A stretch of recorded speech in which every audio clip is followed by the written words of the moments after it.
Hey, everybody, here we go with today's big game breakdown slash best bet NBA playoff style. It's Friday. Dallas and Minnesota are going to resume their Western Conference finals. Game number two here. Dallas pulls the upset in game one. Minnesota looking to bounce back here. Certainly don't want to go back to Dallas down 0-2. And, generally, a lot of thought process, a lot of deep examination on my part goes into these handicaps. But today, we're just going to apply the simple zigzag theory and motivated home team angle situationally. I think those two override anything else I could talk about here this morning. Minnesota was in a tough situational spot in game one. It's been talked about 100 times. 7-game series against Denver, 20-point comeback win, only 1 day of rest before they got involved with Dallas in game one. And certainly, Anthony Edwards, admittedly so, the team was tired. Come fourth quarter, it was pointed out during the broadcast how gassed Anthony Edwards looked. Dallas took advantage. They win game one, but there's been plenty of rest and reflection time here for the Timberwolves, 2 days worth. And you would expect maximum effort to be used here from the opening tip. They're on their home floor. And again, you have to avoid that 0-2 series hole heading back to Dallas, where they would then own 3 of the next 5 on their court.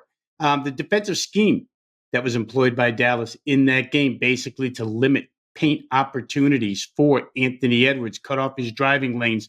You pay attention to these press conferences and these quotes, what coaches and players are saying, and have to assume Edwards is going to be far more aggressive here, as will the rest of his teammates, in trying to get to the rim.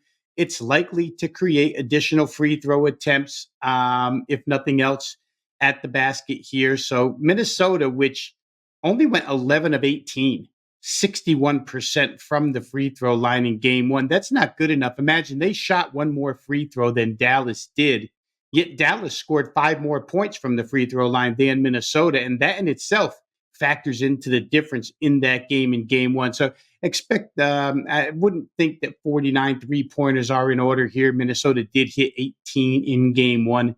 37%, pretty close to league average, but they're going to try and get to the rim here. Dallas on the offensive end, let's face it, in this series, the guard tandem is going to be a handful. The athleticism in their front court is going to be a handful.